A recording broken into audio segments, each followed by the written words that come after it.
Hello everyone. So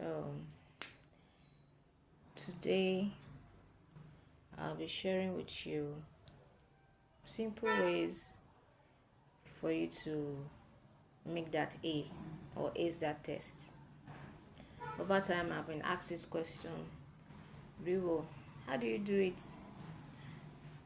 You're a mother, you're a wife, and you're going to school, and you're still able to get good grades. How do you manage to do it? It's like you are doing something else that we don't know. Please tell us. I've spoken to one or two persons personally. I've shared my own ways that I do these things, simple things that I do that works for me. So before I start, I really want to emphasize that what works for me may not necessarily work for you, but at least you pick one or two methods or one or two ideas on what to do so that you can do well in your academics. So one of them I'm going to talk about today is one, you have to know your season. So what I mean by knowing your season is you need to know when or what works for you. For example, I'm not a night reader.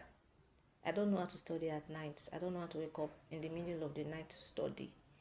Let's say 12 a.m., 2 a.m. and just like that. I really like to enjoy my night rest. But you see me, I don't play with my daytime.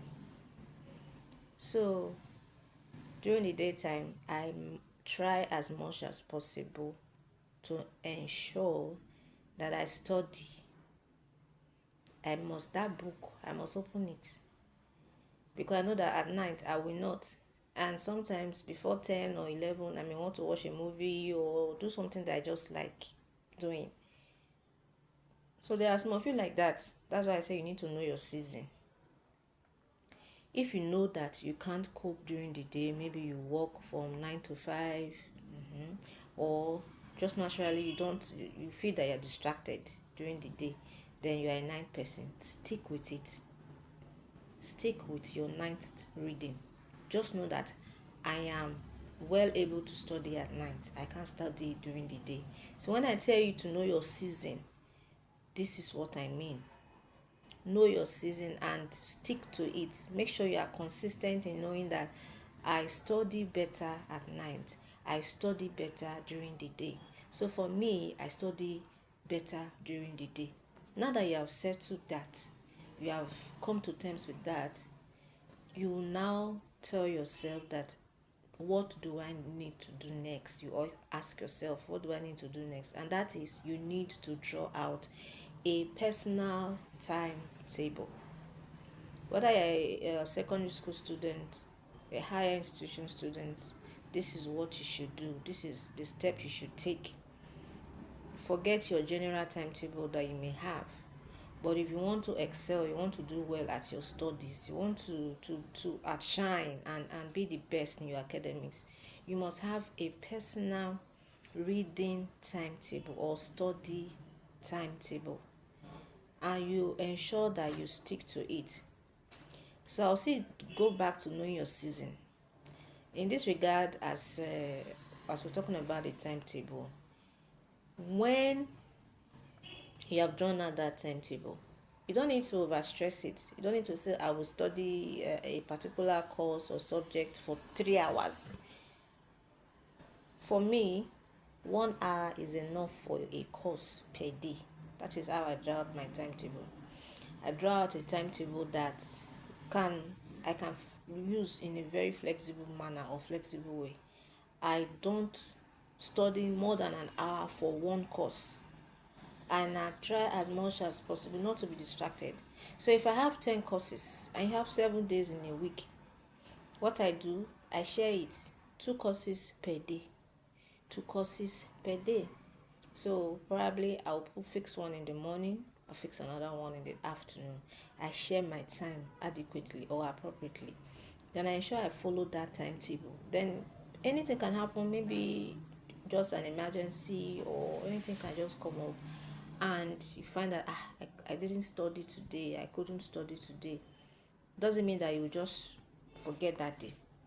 Look for another time and say bring back that course or bring back that hour that you missed, so that you can make up, for time lost. This is your academics and time is going. What should be your motivating factor is, I'm in school. I don't want to sleep in the school. I'm not going to die there, or I'm not going to stay there all the rest of my life. People are waiting for me to bring out something. People are waiting for me to say, I have graduated, though, see my result. So what kind of result do I want to showcase? What kind of uh, uh, uh, uh, result do I want to see, even for myself? So when you know that you don't want to fail, it is not an option. You don't want to fail, and you don't want your parents, or you don't want to be looking at a result 2 years down the line, 3 years, and be shaking your head. So look at what I came out with after many years in the university. Then you need to be consistent with your timetable. I normally tell my children, and I'm happy that they are gradually getting used to it. I tell them that time wasted cannot be recovered. I keep saying it and saying it, especially when they are getting ready for school in the mornings. I see that they are wasting time. You waste time doing one activity, and your target is to leave the house by 7:30. I keep shouting and saying, time wasted cannot be recovered. Then so suddenly, on one beautiful morning, my son just said, Mommy, you used to say time wasted cannot be recovered. So I remember today. I was so happy that, so all these things I've been saying, they are listening and is actually taking note. So I've said two things so far. The first one is that you should know your season. Know your season. Know what works for you when you are studying. If you are a night person, stick to it. If you are a day person, stick to it. Then secondly, you need to draw out your timetable. Not the one you have in class, not the one you have in school, not the one that your department has given to you. Your personal study or reading timetable. Then ensure that you don't overstretch it. Some people feel that reading hours non-stop is best. I don't study like that, and I don't think it works. You need to allow your brain to cool off, or you need to allow your brain to calm down. So for me, 1 hour works per course. Then I will take a break, do other things. Then another hour works per course. So we'll just share these two today. In my next video, we'll continue and look at other areas that, or other steps that you could also take, that I use, that has been working for me and has been giving me fantastic results in my academics.